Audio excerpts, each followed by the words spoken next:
When the British left India in 1947, there was nothing to be proud of or to be happy except our freedom. ये मैं इसलिए बोल रहा हूँ कि अगर आप 1947 के भारत को देखें तो हमारे पास फ्रीडम के अलावा और कोई भी इंडाइसिस में हम बेहतरीन नहीं थे।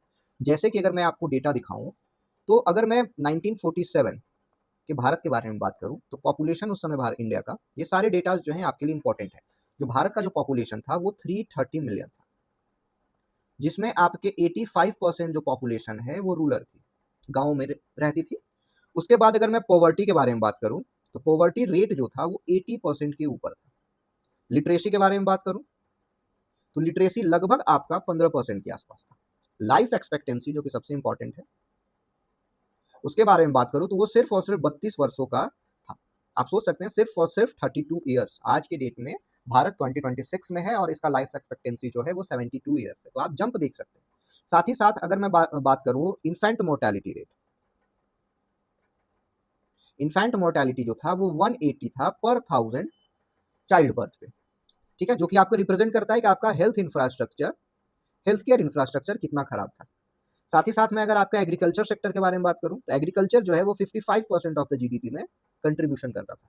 अब ये देखिए 55% ऑफ द जीडीपी में कंट्रीब्यूशन करना, 85% of the people are dependent on agriculture, लेकिन इसके बावजूद इरिगेशन का अगर मैं इंफ्रास्ट्रक्चर के बारे में बात करूं तो सिर्फ 18% जो कल्टिवेटेड एरिया था वहां पे इरिगेशन अवेलेबल था, सिर्फ और सिर्फ 18%। ठीक है, अगर मैं नंबर ऑफ हॉस्पिटल्स के मैं दूसरे सेगमेंट में जाऊं, नंबर ऑफ हॉस्पिटल्स का मैं बात करूं तो सिर्फ और सिर्फ 3000, लगभग 3000 ऑपरेशनल हॉस्पिटल्स थे जो कि भारत में आपके एग्जिस्ट करते थे, और वो भी सिर्फ और सिर्फ अर्बन क्षेत्र में कॉन्सेंट्रेटेड थे। प्राइमरी स्कूल के बारे में बात करूं तो प्राइमरी स्कूल लगभग 2 लाख थे नंबर, ठीक है। सेकेंडरी स्कूल के बारे में बात करूं तो सिर्फ और सिर्फ 7000, और इसके कारण आप देख सकते हैं पॉवर्टी, इसके कारण आप देख सकते हैं लिटरेसी। आप अगर रोड्स के बारे में बात करो, रोड इंफ्रास्ट्रक्चर, क्योंकि ब्रिटिशर्स ने एक्सप्लॉइटेशन किया भारत का वाया रेलवे एंड रोड, तो रोड का कंडीशन, रेलवे का कंडीशन, नंबर्स कुछ अच्छे हैं। रोड का अगर मैं ओवरऑल बात करूं तो लगभग 4 लाख किलोमीटर का आपका रोड था, वो भी कच्चा, ठीक है, कोई अच्छी स्टैंडर्ड का नहीं, एक कच्चा रोड जो होता है नॉर्मल गाँव में वैसा। रेलवे का इंफ्रास्ट्रक्चर के बारे में बात करूं तो लगभग 53,600 किलोमीटर, जो कि एक अच्छा नंबर है उस टाइम पीरियड के हिसाब से। इलेक्ट्रिसिटी के बारे में बात करूं, इलेक्ट्रिसिटी जनरेशन कैपेसिटी भारत का उस समय कितना था, तो लगभग 2 गीगावाट्स का था, और 99% जो एरिया था इंडिया का विलेजेस था, मोस्टली तो विलेजेस था, तो 99.99% जो विलेजेस था वहां पे कोई भी इलेक्ट्रिसिटी अवेलेबल नहीं थी। ये सिर्फ और सिर्फ मेजर सिटीज और मेजर पोर्ट सिटीज पे कॉन्सेंट्रेटेड था, ठीक है। तो आप सोच सकते हैं कि हमारे पास आजादी के अलावा और कोई भी ऐसा इंडाइसिस और कोई भी ऐसा फैक्टर नहीं था जिसपे हम बहुत खुश हो सके, बहुत गर्व कर सके। तो इसी सारे प्रॉब्लम्स को खत्म करने के लिए, बहुत बड़ी प्रॉब्लम है, अगर इसको आप खत्म करना चाहते हैं, इसे आप कम करना चाहते हैं, तो आपको बहुत एक स्ट्रैटेजिक प्लानिंग का नीड होगा। वो भी जब आपके पास रिसोर्सेस लिमिटेड हो, आपका फॉरेक्स रिजर्व लगभग $2 बिलियन के आसपास हो, जो कि बहुत कम है, ठीक है। आपका जो इंडस्ट्रियल इंफ्रास्ट्रक्चर है वो कंप्लीटली जीरो हो, आप कुछ भी प्रोड्यूस नहीं करते हो, सिर्फ रॉ मटेरियल्स आप एक्सपोर्ट करते हो, तो वैसे कंडीशंस में आपको प्लानिंग कमीशन का नीड होगा, एक ऐसी ऑर्गेनाइजेशन का नीड होगा जो कि आपको ये प्रॉपर बता सके कि आपके अवेलेबल रिसोर्सेस का कैसे इफिशियंट यूटिलाइजेशन हो, ताकि हम जितने भी आपके फैक्टर्स हैं, poverty, literacy, life expectancy, infant mortality, ठीक है, number of hospital, number of school, number of roads, number of railways, ये सब बेहतरीन कर सके, साथ ही साथ इंडस्ट्रियल सेक्टर को भी स्ट्रॉन्ग कर सके, इंप्लॉयमेंट भी जनरेट कर सके। तो इसी चीज को ध्यान में रखते हुए आपका मार्च 1950 में प्लानिंग कमीशन का गठन किया गया, प्लानिंग कमीशन का एस्टैब्लिशमेंट किया गया। अब प्लानिंग क्यों नीड होता है, क्यों जरूरी है, अगर मैं इस बारे में बात करूं तो आपका, अगर मैं आप देखूं, भारत जो है एक बहुत विशाल का देश है, ठीक है ना, मान लेते हैं ये भारत का एक क्षेत्र है, बहुत विशाल का देश है। आपको एक जगह दिल्ली में बैठ के प्लानिंग करनी है। आपकी जो इंडस्ट्रीज है वो कुछ राजस्थान गुजरात के क्षेत्र में, कुछ महाराष्ट्र के क्षेत्र में, मीन्स वेस्ट साइड में कॉन्सेंट्रेटेड है। इस साइड जो है आपका कंप्लीट पॉवर्टी से ग्रसित है, कोई भी चीज का, कोई फैक्ट्रीज यहाँ पे एग्जिस्ट नहीं कर सकती हैं, कलकत्ता बंगाल का एरिया रीजन थोड़ा छोड़ के। तो आपको ये सारी इंडस्ट्री जो एक क्षेत्र में कॉन्सेंट्रेटेड है उसको यूनिफॉर्मली पूरे देश में फैलाना होगा, ताकि आपका माइग्रेशन का प्रॉब्लम, ठीक है ना, पलायन का समस्या जो हो गया, ठीक है, जो आप अब एक ही स्टेट के क्षेत्र में अगर इंडस्ट्रीज रहेंगी कॉन्सेंट्रेटेड तो यहाँ का तो पर कैपिटा इनकम इंक्रीज होगा, लेकिन बाकियों का पर कैपिटा इनकम जो है इंक्रीज नहीं होगा। और मान लेते हैं अगर इस क्षेत्र में बिहार, झारखंड, उड़ीसा वाले क्षेत्र में अगर एग्रीकल्चर हो रहा है और फूड प्रोसेसिंग इंडस्ट्री आपकी गुजरात और महाराष्ट्र और केरल में है, तो हो सकता है यहाँ से जो आइटम्स पहुंचाया जाए बाकी क्षेत्रों में तब तक वो खराब हो जाए। मीन्स आपको इन्वेस्टमेंट के लिए,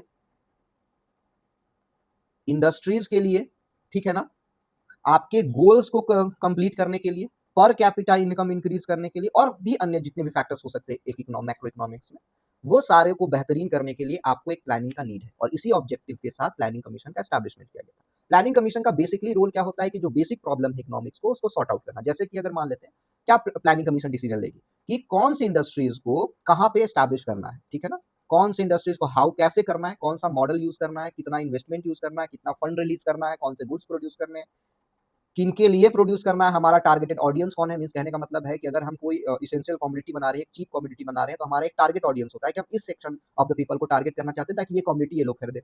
जो महंगी प्रोडक्ट है उनको कौन लोग खरीदे, ये सारा एक टारगेटिंग होता है। तो किसके लिए प्रोड्यूस करना, ठीक है ना, और कब प्रोड्यूस करना, ठीक है। हर एक चीज का, हर एक कमोडिटी का एक डिमांड होता है इकोनॉमिक्स में, ठीक है ना। तो उसके अकॉर्डिंगली आपको एडजस्ट होना पड़ता है। अब जैसे कि आप 1947 में देखिए तो कोई फोन, इलेक्ट्रॉनिक्स का ये डिमांड नहीं था, हेल्थ इंफ्रास्ट्रक्चर का डिमांड था। तो हेल्थ इंफ्रास्ट्रक्चर आपको बिल्ड करके अच्छे से देना। फिर आपको 1980s 1990 आते आते तक आपको इलेक्ट्रॉनिक गुड्स का मांग बढ़ने लगा, फॉरेन गुड्स का मांग बढ़ने लगा, तो वो सारी चीजों को पूरा करना हुआ। आज देखिए इंटरनेट का मांग बढ़ रहा है, तो इंटरनेट की मांग को पूरा करना पड़ा, ठीक है ना। तो डिमांड के हिसाब से इकोनॉमी को एडजस्ट करना पड़ता है अपने जीडीपी और अपने इंफ्रास्ट्रक्चर को मजबूत करने के लिए, ठीक है ना। तो ये सारी चीजें थी, रीजंस थी, बेसिक रीजंस थी आपके प्लानिंग कमीशन को स्टैब्लिश करने के लिए। इस सेक्शन में, आज के वीडियो में हम लोग 1950 से लेकर के, मींस फर्स्ट 5 ईयर प्लान से लेकर के लास्ट 12th 5 ईयर प्लान तक का डिस्कशन करेंगे। उस दौरान भारत का ग्रोथ कैसा रहा, एग्रीकल्चर में, इंडस्ट्रियल सेक्टर में एंड सर्विस सेक्टर में कैसा ग्रोथ ऑब्जर्व किया गया, क्या क्या कारण रहे, क्या टारगेटेड ग्रोथ रहा, क्या हमारा अचीव्ड ग्रोथ रहा, उस दौरान क्या क्या पॉलिसीज की गई। पॉलिसीज के बारे में नेक्स्ट वीडियो में डिटेल करेंगे, लेकिन एक ओवरव्यू देखेंगे कि क्या किया गया, क्या नहीं किया गया। मोस्टली डीप डिस्कशन इस वीडियो में होगा आपका 1991 इकोनॉमिक रिफॉर्म तक। इकोनॉमिक रिफॉर्म में क्या क्या चीजें की गई, इसके लिए एक नेक्स्ट वीडियो में हम लोग बात करेंगे। और 1991 से लेकर के आज तक क्या चेंजेस हुए भारत में, क्या क्या स्टेप्स लिए गए, जिससे कारण क्या क्या बेनिफिट हुआ, क्या क्या नुकसान हुआ, इस चीजों को हम लोग आगे की वीडियो में पढ़ेंगे। तो मोस्टली ये वीडियो जो है आपके 5 ईयर प्लान्स पे कॉन्सेंट्रेटेड है विद डीप एनालिसिस, ठीक है ना। जितना हो सके मैं आपको एनालिसिस देने का कोशिश करूंगा, एंड इसके बाद आई डोंट थिंक आपको कोई नीड होगा किसी भी मटेरियल को रेफर करने के लिए। तो चलिए हम अपना वीडियो स्टार्ट करते हैं। अगर मैं प्लानिंग के बारे में बात करूं तो प्लानिंग हमारे भारत में 3 प्रकार का इंट्रोड्यूस किया गया। फर्स्ट आपका था 5 ईयर प्लान, जो कि 5 वर्षों के लिए आया, ठीक है। हर 5 वर्षों पे प्लान चेंज होती चली गई, कुछ लॉन्ग टर्म गोल के हिसाब से बनाया गया, कुछ शॉर्ट टर्म गोल्स के हिसाब से बनाया गया। पहला ये प्रकार होता है। दूसरा होता है आपका एनुअल प्लान्स, मींस इन 5 वर्षों में आपका फर्स्ट ईयर में क्या गोल है, सेकेंड ईयर में क्या गोल है, मींस पर ईयर आपका एक गोल होता है, एक बजट होता है, उसके अकॉर्डिंग आपको काम करना पड़ता है। तो ये हुआ आपका एनुअल प्लान। तीसरा होता है आपका रोलिंग प्लान।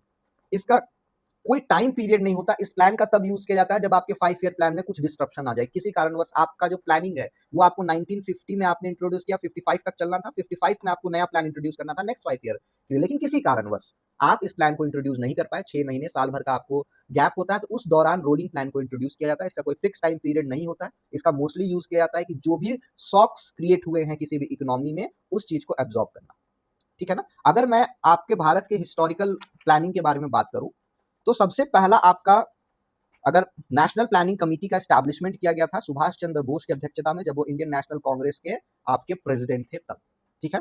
उनके बाद जवाहरलाल नेहरू ने हेड का पोजीशन, चेयरमैन का पोजीशन हेड किया था। इसमें कुल 15 सदस्य थे, ठीक है। उसके बाद ये बेस्ड था कंप्लीटली यूएसएसआर के आइडियोलॉजी पे। कहने का मतलब आपका 1930-31 में जब ग्रेट डिप्रेशन आया था, तो सारी कैपिटलिस्ट इकोनॉमी में इन्फ्लेशन बहुत ज्यादा था, ठीक है ना। इकोनॉमी वेल परफॉर्म नहीं कर रही थी, सिर्फ और सिर्फ एकमात्र इकोनॉमी वेल परफॉर्म कर रही थी यूएसएसआर, जो कि सोशलिस्ट आइडियोलॉजी को फॉलो करती थी, जो कि 5 ईयर प्लान को फॉलो करती थी। तो उस चीज पे बेस्ड होकर, उस चीज से इंस्पायर्ड होकर नेशनल प्लानिंग कमेटी का गठन किया गया था 1938 में। उसके बाद में बात करूं तो 1944 में सर पुरुषोत्तम दास, ठीक है, जेआरडी टाटा और 6 अन्य लोगों के साथ मिलकर लगभग टोटल 8 लीडिंग इंडस्ट्रियल्स थे जिन्होंने बॉम्बे प्लान को इंट्रोड्यूस किया 1944 में। इनका ये मानना था कि इंडिया के डेवलपमेंट के लिए रैपिड इंडस्ट्रियलाइजेशन करना बहुत जरूरी है। इंडस्ट्रीज को, हेवी इंडस्ट्रीज को बिल्डअप करना, उनका बेस बनाना सबसे ज्यादा नीडेड है for employment, for the growth of India. उसके बाद आपका उसी सेम ईयर 1944 में गांधीयन प्लान भी इंट्रोड्यूस किया गया था एस एन अग्रवाल के द्वारा, ठीक है, जो कि गांधीयन प्लान गांधीयन फिलॉसफी से इंस्पायर्ड था और ये बिलीव करता था, डिसेंट्रलाइज विलेज इकोनॉमी पे बिलीव करता था। जैसे गांधी जी का ये मानना था कि जो विलेज है उसको सेल्फ सफिशिएंट बनाना, ठीक है, हर एक विलेज की कोई खासियत होगी, उसको उसी चीज में स्पेशलाइजेशन देना, और वो अलग अलग विलेज जो जब अपने सेल्फ सफिशिएंट हो जाएंगे तो इंडिया जो है ऑटोमेटिकली सेल्फ सफिशिएंट हो जाएगा। तो एक डिसेंट्रलाइज्ड इकोनॉमी पे ये बात करता है। उसके बाद पीपल्स प्लान था, ये मोस्टली एम एन रॉय के द्वारा इंट्रोड्यूस किया गया था, और ये प्लान लगभग 10 वर्षों के लिए था, कि 10-10 वर्षों पे मींस 10 ईयर प्लान का एक कॉन्सेप्ट था, ठीक है। इसमें मींस ये कंप्लीटली सोशलिस्ट आइडियोलॉजी को फॉलो करता था कि जितने भी मेजर इंडस्ट्रीज हैं, जितने भी मेजर सेक्टर्स हैं, वो सारे सेक्टर्स को जो है गवर्नमेंट कंट्रोल होनी चाहिए। वो सारी इंडस्ट्रीज गवर्नमेंट को डिसाइड करना चाहिए कैसे क्या कब प्रोड्यूस करना है, ठीक है ना। वैसे ही सर्वोदय प्लान था 1959 में, जो कि जयप्रकाश नारायण के द्वारा इंट्रोड्यूस किया गया था, जो कि विनोबा भावे के पॉलिसीज थे, बहुत ज्यादा इंस्पायर्ड था। ठीक है, लेकिन आपका 1947 में भारत आजाद होने के बाद नेशनल प्लानिंग कमीशन का गठन किया गया। नेशनल प्लानिंग कमीशन जो है एक सोशलिस्ट आइडियोलॉजी पे बेस्ड था। क्यों? क्योंकि हमारा, अगर आप इन डेटा उसको देखें, एक रिकॉल करें, तो आपको इन डेटा को देखने के बाद पता चलेगा कि हमें कैपिटलिज्म का नीड नहीं था, हमें बहुत हेविली सोशलिज्म का नीड था। अगर इंडस्ट्रियल बेस के बारे में अगर आप हिस्ट्री पढ़े होंगे तो इंडस्ट्रियल सेक्टर कैसा था आपको पता है। सिर्फ और सिर्फ हम कॉटन टेक्सटाइल इंडस्ट्रीज में जो हल्का फुल्का परफॉर्म कर रहे थे, बाकी कोई हेवी इंडस्ट्रीज कुछ एग्जिस्ट नहीं करती थी, एक दो को छोड़कर। ठीक है ना। तो हमें ऑटोमेटिकली, और यूएसएसआर का उस समय वेल परफॉर्मेंस हमें इंस्पायर्ड करता है कि हम एक सोशलिस्ट इकोनॉमी को अडॉप्ट करें। ठीक है ना। Now let's talk about planning commission के इंस्टीट्यूशनल स्ट्रक्चर के बारे में। तो जो planning commission as we know 15 March 1950 को स्टैब्लिश किया गया, और ये एक extra constitutional non statutory body था। इसमें जो आपके चेयरमैन होंगे वो आपके पीएम होंगे, प्राइम मिनिस्टर होंगे। उसके बाद आपके वाइस चेयरमैन होंगे, जो कि एक ब्यूरोक्रेट होगा या कोई इकोनॉमिक्स होगा, जो कि अपॉइंट किया जाएगा गवर्नमेंट के द्वारा। ठीक है ना। मोस्टली सेंट्रल कैबिनेट के द्वारा अपॉइंट किया जाता था फॉर ए फिक्स टेन्योर। ठीक है ना। और इनका जो रैंक होता था वो कैबिनेट मिनिस्टर के बराबर होता था। अगर मैं इनिशियल स्ट्रक्चर के बारे में बात करूं कि स्टार्टिंग में स्ट्रक्चर कैसा था, तो सबसे पहले इसमें 4 member plus chairman plus vice chairman. उसके बाद इसको 1964 में चेंज किया गया, 4 की जगह 6 मेंबर्स को किया गया, plus chairman plus vice chairman. उसके बाद 1973 में फिर इसको चेंज किया गया, और लगातार इसको चेंज करते करते तक लास्ट में आपका लाया गया कि 4 part time member, 8 full time member. ठीक है। उसके बाद डिप्टी चेयरमैन और चेयरमैन। अब यहाँ पे चेयरमैन का ऑब्वियसली काम ये है कि आप प्राइम मिनिस्टर हैं, आपका काम ये है कि उन पॉलिसीज को कैबिनेट के सामने रखना, प्रेजेंट करना, पार्लियामेंट के सामने रखना, एंड उसको पास करा के भारत के ग्रोथ में कंट्रीब्यूट करना, ग्रोथ की स्पीड को बढ़ाना, आपका ये काम है। डिप्टी चेयरमैन का, चेयरपर्सन का ये काम था कि वो 5 ईयर प्लान का ड्राफ्ट रिपोर्ट बनाना, ड्राफ्ट पॉलिसीज बनाना। ठीक है, कि 5 ईयर प्लान में कब कैसे क्या क्या करना है, कौन सी पॉलिसीज को इंट्रोड्यूस करना है, और उसको कैबिनेट मिनिस्ट्रीज के सामने प्रेजेंट करना। ठीक है ना। तो ये इनका मुख्य काम था। इसी के साथ साथ एक नेशनल डेवलपमेंट काउंसिल एनडीसी का भी गठन किया गया था 6 अगस्त 1952 में।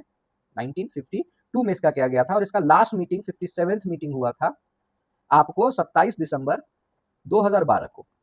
अब ऑब्वियस बात है, आपका प्लानिंग कमीशन जब एबॉलिश हुआ 12 5 ईयर प्लान की मीटिंग के दौरान बाद में, तो एनडीसी को भी एबॉलिश किया गया। उसी तारीख को 27 दिसंबर 2012 को एनडीसी को एबॉलिश करने का पेशकश किया गया था कैबिनेट मिनिस्टर के सामने, लेकिन उसको कभी एक्सेप्ट नहीं किया गया। मींस ये 27 दिसंबर 2012 के बाद से फंक्शनल नहीं है, वर्क नहीं कर रहा है, ना ही आज तक इसे एबॉलिश किया गया। मींस ये एग्जिस्ट करती है ऑर्गेनाइजेशन, लेकिन वर्क नहीं करती। प्लानिंग कमीशन का कोर ऑब्जेक्टिव क्या रहा? ठीक है ना। फंक्शंस क्या रहा? कि रिसोर्स का असेसमेंट करना, जो भी भारत के डेवलपमेंट में गैप्स है उसको फाइंड आउट करना और ये बताना, उसके सॉल्यूशंस को बताना। National plan, 5 year plan, annual plans को बनाना, प्रिपेयर करना, एंड पीएम के साथ कैबिनेट के पास प्रेजेंट करना। पीरियोडिक रिव्यू करना इंडिया के ग्रोथ का, कि कैसे ग्रो हो रहा है, अगर कोई कमी है तो उसको कैसे सॉर्ट आउट किया जाए। मशीनरीज का डिटर्मिनेशन करना कि कौन सी इंडस्ट्रीज का कहाँ पे स्टैब्लिशमेंट होना, रेलवे अगर बन रही है तो कहाँ पे कितना बनना है, ये सारी चीजों का डिसीजन लेना। रिसोर्स का एलोकेशन करना कि जो हमारे पास लिमिटेड रिसोर्सेस हैं, क्योंकि हम क्लोज इकोनॉमी थे तो हम ज्यादा इंपोर्ट भी नहीं कर सकते थे, ज्यादा एक्सपोर्ट भी हमारे पास इतना बेहतरीन इंडस्ट्री नहीं थी कि हम बहुत इंटरनेशनल मार्केट में हम बाकी इंडस्ट्री से कंपीट कर सके। तो एक्सपोर्ट भी हमारा कम था, इंपोर्ट भी हमारा कम था। ठीक है ना। आज के कंपेरिजन में बात करो, नहीं तो इंपोर्ट अगर मैं बात करूँ तो हमेशा से बहुत ज्यादा रहा है, क्योंकि हमारे पास कोई इंडस्ट्री नहीं थी। तो अगर कोई भी फैक्ट्री खोलना है तो हमें मशीन हमेशा इंपोर्ट करना पड़ता, मेडिसिन इंपोर्ट करना पड़ता था, फूड इंपोर्ट करना पड़ता था, क्योंकि हम एग्रीकल्चर में भी सेल्फ सफिशिएंट नहीं थे। ठीक है ना। तो लिमिटेड रिसोर्सेज का एलोकेशन करना डिफरेंट पीएसयूज में। ठीक है ना। और अपने रिव्यू रिपोर्ट को पब्लिश करना, जर्नल्स को पब्लिश करना। ठीक है ना। इसका जो साफ साफ ऑब्जेक्टिव था, growth, self reliance, modernisation and social justice. ठीक है ना। और साथ ही साथ ये सारे जो प्रॉब्लम्स हैं उनको सॉल्व करना, इनका सॉल्यूशन प्रोवाइड करना। ठीक है। तो इसी के साथ हमारा फर्स्ट 5 ईयर प्लान से स्टार्ट होता है, लेकिन उससे पहले मैं आपको कुछ कुछ डेटाज बता दूं, कुछ कुछ इंफॉर्मेशन दे दूं। हम इंडियन इकोनॉमी को कुछ पीरियड्स में बांटते हैं। 1947 से लेकर के 1966 के पीरियड को हम लोग नेहरूवियन पीरियड बोलते हैं। ठीक है। आप इसको इनिशियल पीरियड भी बोल सकते हैं। 1966 से लेकर के 1980 तक ये पीरियड था स्ट्रक्चरल रेट्रोग्रेशन का। मींस ये वो टाइम पीरियड था जो चीज हमने अचीव किया था 1947 से 1960 तक, वो सारा चीज इस पीरियड में वाइप आउट हो गया, गायब हो गया। फिर 1980 से लेकर के 1990 के पीरियड को बोलते हैं period of revival. Economy revive करना स्टार्ट करती है। ये मोस्टली इसलिए दिखता है आपके बेस इफेक्ट के कारण। ठीक है ना। क्योंकि इस टाइम पीरियड में 1966 से 1980 तक में हमारा परफॉर्मेंस बहुत खराब था। तो अगर हम इस टाइम पीरियड को इस टाइम पीरियड से कंपेयर करें तो एक में परफॉर्मेंस मान लेते हैं, इसमें आपका 10 मार्क्स आया। ऑब्वियस बात है, जब आपका खराब टाइम चल रहा था। वॉर्स चल रहे थे, आपकी ग्रीन रिवॉल्यूशन हो रहा था, हम सेल्फ सफिशिएंट नहीं थे एग्रीकल्चर में, ये सारे डिफरेंट स्ट्रक्चरल चेंजेस हो रहे थे एग्रीकल्चर में या और भी इंडस्ट्रीज में, तो हमारा स्कोर 10 हुआ। तो जब हम वेल परफॉर्म करने लगे, मान लेते 20 करते हैं, तो आपका परफॉर्मेंस बहुत बेहतरीन दिखेगा, ग्रोथ रेट बहुत बेहतरीन दिखेगा, ठीक है ना। उसके बाद आपका 1991 का पीरियड आता है, जिसको हम इकोनॉमिक क्राइसिस के नाम से जानते हैं, एंड पोस्ट 1991 आपका इकोनॉमिक रिफॉर्म का पीरियड, ठीक है ना। ये कुल 4 पीरियड है। मेंस के क्वेश्चंस में या कभी भी किसी भी क्वेश्चंस में ना ईयर ना दे करके सिर्फ ये लिखा रहता है कि नेहरूवियन पीरियड के बारे में जो परेशानी थी उसको डिस्कस करें, ठीक है, या स्ट्रक्चरल रेट्रोग्रेशन क्या मींस क्या परेशानियां उस समय उत्पन्न हो रही थी, सिर्फ एक टर्म लिखा रहेगा, आपको उससे एक टाइम पीरियड आपको याद रखना है, ठीक है ना। अगर मैं आपका बात करूं कि जो फर्स्ट हमारा 5 ईयर प्लान था, आप लोग को पता है हम लोग का हैरड डोमल मॉडल पे आधारित था। तो हैरड डोमल मॉडल था क्या, इस चीज को आप लोग को समझना होगा। तो हैरड डोमल मॉडल जो है, जिसको हम लोग शॉर्ट में एचडी मॉडल के नाम से भी बोलते हैं, ये मॉडल इंट्रोड्यूस किया गया था सिर्फ और सिर्फ डेवलप्ड कंट्री के लिए, ठीक। और यहाँ पे एक बहुत बेसिक एजम्पशन ये था हैरड डोमल मॉडल का, कि ये एज्यूम किया गया था कि किसी भी इकोनॉमी में सेविंग रेट जो है वो बहुत ज्यादा होगा। ऑब्वियसली बात है, अगर कोई कंट्री बहुत ज्यादा डेवलप्ड है, मींस वहां पे पर कैपिटा इनकम ज्यादा है, तो पर कैपिटा इनकम ज्यादा है, तो अगर आप 80% कंज्यूम करते हैं, 20% सेव करते हैं, तो आप 50 रुपए कमा रहे थे तो आप 1 रुपए करिएगा, 2 रुपए करिएगा, आप 100 रुपए कमा रहे हैं तो ज्यादा करिएगा, ऑब्वियसली बात है। तो आपका पर कैपिटा इनकम अगर ज्यादा है तो आपकी सेविंग रेट भी ज्यादा होगी। और ये बात बोलती थी इसी सेविंग अमाउंट का, सेविंग आप कहाँ कर रहे हैं, ऑब्वियसली बात है आप सेविंग कर रहे हैं बैंक्स में, बैंक्स उस सेव किए हुए गए मनी को एज ए लोन इंडस्ट्रीज को देगी, ठीक है, इंडस्ट्रीज को ये लोन जाएगा, और नई नई इंडस्ट्री किसी भी इकोनॉमी में ओपन अप होगी, नई इंडस्ट्रीज ओपन अप होगी तो इंप्लॉयमेंट लोगों को मिलेगा, या जो लोग पहले से हैं उनकी इनकम इंक्रीज होगी, means per capita income increase होगा तो और ज्यादा सेविंग होगा, और बैंक में पैसा रखाएगा और लोन मिलेगा, मींस साइकिल चलती रहेगी। तो बेसिकली ये बात करता है कि किसी भी इकोनॉमी में ग्रोथ के लिए, जीडीपी ग्रोथ के लिए आपको 2 चीज सबसे इंपॉर्टेंट है, प्लस सेविंग रेट को इंक्रीज करना, जितना हो सके उतना इंक्रीज करना, एंड दूसरा आपका capital to output ratio increase करना, मींस अपने इंडस्ट्रीज को इफिशियंट बनाना। अगर आउटडेटेड सिस्टम है तो उसे आप अपडेट करिए ताकि आप इफिशियंसी को इंक्रीज कर सकें। अब आप इफिशियंसी को कैसे इंक्रीज करिएगा, बेटर एजुकेशन प्रोवाइड करके, बेटर मशीन से। सेविंग कैसे इंक्रीज होगा, जब आपका पर कैपिटा इनकम इंक्रीज होगा, जो कि दोनों लैक कर रहा था उस समय इंडिया में, लेकिन और ये सिर्फ और सिर्फ डेवलप कंट्री के लिए मॉडल बनी हुई थी।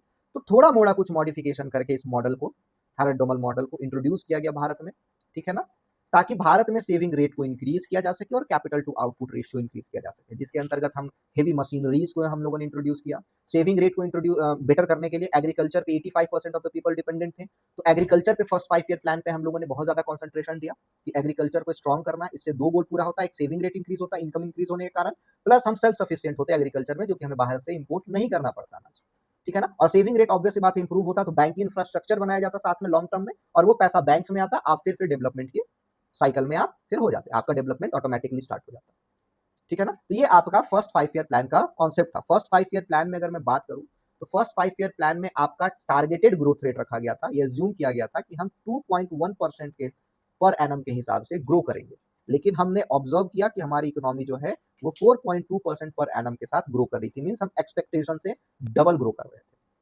ठीक है ना। इसका और मैं इसमें एक और बैकग्राउंड डेटा आपको बता दूं कि 1900 से लेकर के 1947 तक का भारत में जो ग्रोथ रेट ऑब्जर्व किया गया था वो 0.7% था, जीडीपी ग्रोथ रेट, और पॉपुलेशन ग्रोथ रेट कितना था, 0.7%, ये भी सेम था। तो आपका पर कैपिटा इनकम क्या होगा, पर कैपिटा इनकम का ग्रोथ रेट क्या होगा, GDP growth rate minus population growth rate means 0%, और ऊपर से 1900 से लेकर के 1947 तक बहुत हेवी इन्फ्लेशन भी ऑब्जर्व किया गया था। तो आप सोच लीजिए महंगाई बढ़ रही थी लेकिन आपका पर कैपिटा इनकम जो है वो बढ़ नहीं रहा था, तो कैसी स्थिति रही होगी, ठीक है ना। लेकिन ऑब्वियसली बात है, इन बैड डेटाओं के बावजूद, इन बैड सिचुएशंस के बावजूद हमने हमारा टारगेटेड ग्रोथ रेट से डबल ग्रो किया इन 5 सालों में, फर्स्ट 5 ईयर प्लान में। लेकिन उसी दौरान हमने ये ऑब्जर्व किया कि भारत में अनएम्प्लॉयमेंट रेट भी ज्यादा है, उसे एड्रेस करना सबसे इंपॉर्टेंट है। तो जो हमारा सेकेंड 5 ईयर प्लान था वो महालनोबिस मॉडल पे इंट्रोड्यूस किया गया। अब आपको ये बता दूं कि महालनोबिस मॉडल ये बात करती है कि हाई ग्रो के लिए किसी भी, इन्होंने ये बोला कि अगर आपको इंडिया का ग्रोथ रेट जो है इंक्रीज करना है, और बहुत नीड था, बहुत स्पीड में इंक्रीज करना एक नीड था, हमारा मजबूरी था, हमें चाहिए था, तो उसके लिए आपको हेवी इंडस्ट्री का नीड होगा। अब मैं ये क्यों बोल रहा हूँ हेवी इंडस्ट्री का नीड होगा, क्योंकि हेवी इंडस्ट्रीज में स्टील, टाटा बहुत छोटे अमाउंट में प्रोड्यूस कर रहे थे, तो हेवी इंडस्ट्रीज जो हैं वो आपके पहले बात तो बढ़ते हुए पॉपुलेशन को एब्जॉर्ब करेगी, जो बढ़ता हुआ अनएम्प्लॉयमेंट है उसको एब्जॉर्ब करेगी, प्लस जो हम मशीनरीज भारत विदेश से इंपोर्ट कर रहे हैं, फॉरेन से इंपोर्ट कर रहे हैं, जिसके कारण हमारा जो फॉरेक्स रिजर्व है वो लगातार गिरते चला जा रहा है, वो कम होगा। क्योंकि हम इतना बेहतरीन गुड्स प्रोड्यूस नहीं कर रहे थे कि हम एक्सपोर्ट करके फॉरेक्स रिजर्व जो है वो कमा लें। तो हमारे पास जो भी फॉरेक्स रिजर्व था वो गिरते चला जा रहा था, और फॉरेक्स रिजर्व को मेंटेन करने के लिए हम यूएसएसआर या यूएस से लोन लेते चले जा रहे थे। बाकी इंटरनेशनल कंडीशंस थी, जो कि इंटरनेशनल रिलेशंस के क्लासेस में हम लोग समझेंगे कि क्या थी रीजन जिसके कारण भारत को लोन मिल रहा था 1990 तक, और 1991 में नहीं मिला, जिसके कारण इकोनॉमिक क्राइसिस आया। आप अभी ये समझिए कि हम लोग लोन लेके यूएसएसआर से अच्छा संबंध बनाए हुए थे, यूएस से भी अच्छा संबंध बनाए थे। दोनों हमें एक इंडिया को अट्रैक्ट करना चाहता था, यूएस चाहता था कैपिटलिस्ट बनिए, यूएसएसआर चाहता था आप सोशलिस्ट बनिए, तो दोनों फंडिंग कर रहे थे, लोन मिलना आसान था। ठीक है, तीनों ने जोड़ दिया कि आपको हेवी इंडस्ट्रीज पे ध्यान देना होगा। अगर इंडस्ट्रीज डेवलप होगी तो जो एग्रीकल्चर जो प्रोड्यूस हो रहा है, एग्रीकल्चर को भी सपोर्ट मिलेगा, means agriculture as a backbone काम करेगा। ठीक है ना, बेटर इंडस्ट्रीज होगी तो हम रोड अच्छा बना सकते हैं, डैम अच्छा बना सकते हैं, मशीन्स अच्छा बना सकते हैं, फिर उससे इफिशियंसी इंक्रीज होगी तो हम बहुत बेहतरीन गुड्स एंड सर्विसेज को एक्सपोर्ट भी कर सकते हैं, फॉरेक्स रिजर्व भी कमा सकते हैं। तो ये इनका बात था। तो सेकेंड 5 ईयर प्लान इंट्रोड्यूस किया गया, हैरल्ड डोमल महालनोबिस मॉडल पे बेस्ड था। ठीक है ना, अगर मैं इसके ग्रोथ रेट के बारे में बात करूं, ग्रोथ रेट का मैंने लास्ट में ग्राफ भी अटैच किया इस पीपीटी में, तो चिंता मत करिए। तो 1956 से 1961 तक सेकेंड 5 ईयर प्लान बना, जिसमें टारगेटेड ग्रोथ रेट हमारा ये उम्मीद था कि हम जो है 4.5% के हिसाब से ग्रो करेंगे पर एनम, लेकिन हमारा ऑब्जर्व ग्रोथ रेट था 4.27% पर एनम, जो कि बेहतरीन है। 4.5 टारगेट था, 4.27 हमने किया, मींस ऑलमोस्ट हमने अचीव किया। इसमें एक और आपके लिए क्वेश्चन ये बनता है कि एमसीक्यूज में ये पूछा जा सकता है कि second 5 year plan is means import substitution based plan था। ठीक है ना, second 5 year plan is import substitution based plan. ये स्टेटमेंट आपको सही गलत बताना है, या इसको प्रूव करना है, स्टेटमेंट को कमेंट करना है, डिस्कस करना है, एक्सप्लेन करना है।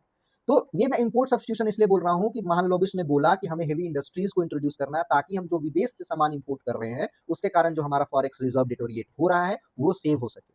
मीन्स हम मेक इन इंडिया, आप साफ साफ बोल सकते हैं मेक इन इंडिया जो भी चल रहा है पॉलिसी, उस चीज पे बेस्ड था। हमें वो सारी चीजें प्रोड्यूस करना होगा भारत में जो हम करने में सक्षम है, जिनके रिसोर्सेस हमारे पास अवेलेबल है, उन चीजों को हमें प्रोड्यूस करना होगा। तो एक प्रकार का इंपोर्ट सब्स्टिट्यूशन पॉलिसी थी, जिसमें अगर प्लान एक्सपेंडिचर के बारे में बात किया जाए तो उसमें लगभग 15% का इंक्रीज हुआ। कैपिटल गुड्स एक्सपेंडिचर में आपका 14% का इंक्रीज हुआ, ओवरऑल इंडस्ट्री में 20% से ज्यादा का इंक्रीज ऑब्जर्व किया गया। ठीक है, और ये भी एक प्लान एक सक्सेसफुल प्लान रहा। उसके बाद आते हैं हमारा प्लान थर्ड पे। ठीक है, थर्ड 5 ईयर प्लान पे हम आते हैं। अब थर्ड 5 ईयर प्लान पे मैं अगर बात करूं तो थर्ड 5 ईयर प्लान एक प्रकार का फेलियर रहा। क्यों फेलियर रहा? क्योंकि इस दौरान हमने दो war 1962 with China and 1965 with Pakistan observe किया, एंड 1965-66 में मॉनसून फेलियर के कारण हम लोगों ने भारत में सूखा भी ऑब्जर्व किया। और ऑब्वियस सी बात है, जीडीपी हमारा एग्रीकल्चर पे 80% अगर पीपल डिपेंडेंट है और सिर्फ 18% इरिगेशन फैसिलिटी अवेलेबल है पूरे एरिया में, कल्टिवेटेड एरिया में, तो हम मानसून पे निर्भर करते हैं। अगर मानसून खराब तो एग्रीकल्चर खराब, एग्रीकल्चर खराब तो हमारे फूड क्राइसिस होगी, और फूड क्राइसिस होगी तो फूड हमें इंपोर्ट करना होगा, फॉरेक्स रिजर्व डिटोरिएट होगा, मींस हमारी इकोनॉमी में ग्रोथ रेट ऑब्जर्व नहीं किया जा सकता। तो थर्ड 5 ईयर प्लान 1961 से 66 तक एक प्रकार का फेलियर रहा एक्सटर्नल फैक्टर्स के कारण। ठीक है ना, अगर मैं इस दौरान का फिर भी अगर मैं देखूं ग्रोथ रेट क्या ऑब्जर्व किया गया इस दौरान थर्ड 5 ईयर प्लान के दौरान, तो हम फर्स्ट और सेकंड तो बहुत वेल परफॉर्म कर रहे थे। तो हमारा एक्सपेक्टेशन था कि हम टारगेट था कि हम 5.6% के अकॉर्डिंग पर एनम के अकॉर्डिंग हमारी जीडीपी ग्रो करेगी, लेकिन हमारा जो एक्चुअल ग्रोथ था वो 2.84% ही ऑब्जर्व किया गया। ठीक है ना, और इसी दौरान आपका 1966-69 में प्लान हॉलीडेज को इंट्रोड्यूस किया गया। ऑब्वियस सी बात है, थोड़ा पॉलिटिकल क्राइसिस के कारण भारत में जो चल रही थी उस दौरान। फिर fourth 5 year plan 1969 to 1974 introduce किया गया। ठीक है ना, 1969 से लेकर के 1974 तक। इस दौरान फोर्थ 5 ईयर प्लान में अगर इसका भी मैं बात कर दूं यहीं पे, तो फोर्थ 5 ईयर प्लान में हमारा टारगेट ये था कि हम 5.7% पर एनम के हिसाब से ग्रो करेंगे, लेकिन एक्चुअली हमने 3.30% के हिसाब से ग्रो किया। इसी दौरान भारत में 14th बैंक को नेशनलाइज किया गया था। क्यों नेशनलाइज किया गया था? सेविंग को मोबिलाइज करने के लिए, क्योंकि हैरल्ड डोमल मॉडल जो मैंने आपको एक्सप्लेन किया ये लॉन्ग टर्म मॉडल था भारत के द्वारा। ऐसा नहीं कि फर्स्ट 5 ईयर प्लान में हमने इंट्रोड्यूस कर दिया आगे कुछ 5 सालों में हमें कर लेना था, नहीं, ये लॉन्ग टर्म एक गोल था। तो अगर आपको सेविंग को मोबिलाइज करना है तो सेविंग को अगर आप घर पे रखे हुए हैं तो वो किसी काम का नहीं, वो डेड मनी, आपको उसको दौड़ाना होगा इकोनॉमी में। तो बैंक्स को नेशनलाइज किया गया, जिसके कारण हम रूरल एरिया में, रिमोट एरिया में भी बैंकिंग फैसिलिटी प्रोवाइड कर सके, ताकि सेविंग मोबिलाइज हो, भारत के पास पैसा हो, ताकि वो इंडस्ट्रीज को लोन दे सके और आगे ग्रोथ कर सके। Let's not talk in detail about this things. जितना भी मैंने बात किया 1 से 4 5 ईयर प्लान का जो मैंने बात किया उसमें हम डिटेल में समझते हैं। ठीक है, अगर मैंने जैसे कि बोला कि फर्स्ट 5 ईयर जो प्लान था आपका वो एक प्रकार का सक्सेसफुल रहा। हमने टारगेटेड ग्रोथ रेट से डबल परफॉर्म किया। हमारा जो अचीव था वो 4.2% पर एनम रहा ठीक है। तो इसका होने का सबसे इंपॉर्टेंट रीजन ये था कि हमारा पेंटअप डिमांड। अब ये पेंटअप डिमांड क्या होता है कि 1947 से पहले हमारे पास ना एक प्रॉपर इंडस्ट्री थी, ना ही हमारे पास अवेलेबल नंबर ऑफ चॉइसेस थे। तो जैसे ही 1950 के बाद इंडस्ट्रीज बढ़ी, सरकार ने आपको इंपोर्ट आप कर सकते थे कोई भी सामान का, ठीक है, रिस्ट्रिक्शंस थी, लेकिन आप इंपोर्ट कर सकते थे। मींस नंबर ऑफ चॉइसेस जब कंज्यूमर के पास बढ़ा तो डिमांड ऑटोमेटिकली बढ़ गया।